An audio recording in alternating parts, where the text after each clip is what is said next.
Good morning, students.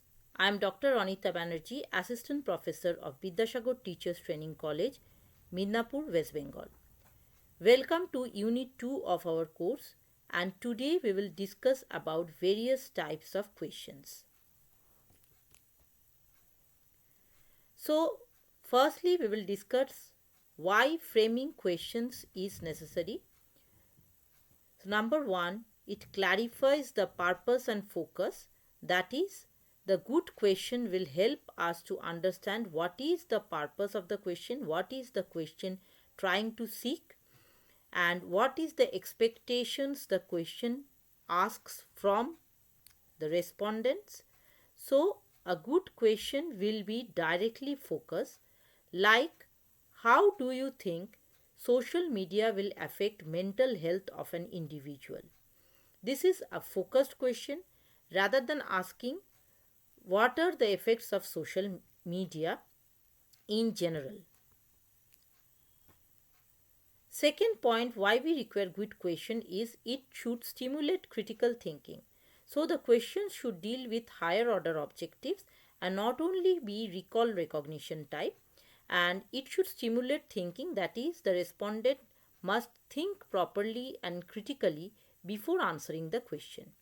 So instead of asking, is climate change real? We can ask, what are the main factors that will affect climate change? Or instead of asking, is green revolution good? We can ask, why do you think green revolution had much more negative effects than positive ones? A good question can promote meaningful conversations. That is, if the question is specific and precise, the respondent will also have ease to answer the question. While if the question is ambiguous or double barreled, the respondent will feel difficulty in answering the question. So, a good question should be precise and clear. A good question will help in the research work and guides decision making. Whenever we are asking respondents questions to gather data, our questions should be good, precise, clear, asked in lucid language. So, when we are asking a question, the data we collect from the question should help us to take certain decisions. So, here in the example, if we ask what factors should we consider when expanding into international markets, that is better than asking should we expand internationally. So, like that, whenever we are asking a question, that should be informative and that should help us in decision making process. Similarly, in education sector, instead of asking whether the student is doing good, we can ask what are the areas of strengths and weaknesses of the student. Good question should encourage exploration and curiosity. Instead of asking a direct question like, what is the capital of France? We can ask a student a question like, what will be the importance of France vis a vis other cities of Paris? So, our question should generate some kind of curiosity in the learner, and the learner needs to explore the topic in detail to answer the question. Good question should not be ambiguous in nature, it should be very much clear and specific. Any kind of miscommunication should not reflect in the question.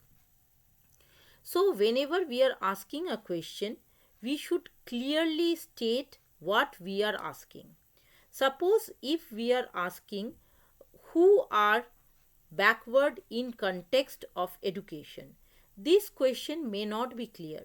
But if we ask a question like this, who are the socio-economically disadvantaged groups in education, that will reduce ambiguity, because in case of backward learner there can be mental backwardness as well as social backwardness or economic backwardness. Good question should facilitate problem solving. So whenever we are asking the learner a question, the learner should be able to analyze the issue by breaking it down into small pieces and then answering. Suppose while calculating simple interest, if we ask the learners what will be the simple interest when the principal, the time, rate of interest, etc. are given, instead of that we can ask the learner some questions like this: what is the relation between rate of interest and time, or between the principal and rate of interest? So the learner will break down the question into small precise questions and then find out the relation between each part before connecting the parts with the whole. Good question enhances learning and understanding because this kind of question helps to learner to think, to make connection between different concepts and develop their insights. Here also one example is given: how does water cycle relate to weather patterns? So instead of asking what is the functions of water cycle or what is a water cycle, we are linking it with weather patterns, so the student can answer or the student can understand the concept well. So similarly, if we connect how the crop productivity and disguised unemployment are related, so here also the student will answer and both the concepts will be clear to the student. Good question can improve communication. So here we can ask a question like, how will this decision impact the customers in long term and short term? And everyone can give their opinion about this. So good question should be such where all can participate, all can give their opinion. So in the classroom we can ask students different question. Suppose in a training classroom, teacher training classroom, we can ask what is the importance of child psychology to teachers, where all the teachers will easily give their viewpoint and also brainstorm to answer this question. Finally, good question increases inclusivity. Well-framed, open-ended and non-judgmental question will make it easier for all to answer. So if we ask a question which is not controversial, which is not racial or which is not biased, then we will get maximum number of answers and most of the students will be eager to answer the question if we ask a question which is inclusive of all dimension. So these are some of the importance of asking a good question. Thank you.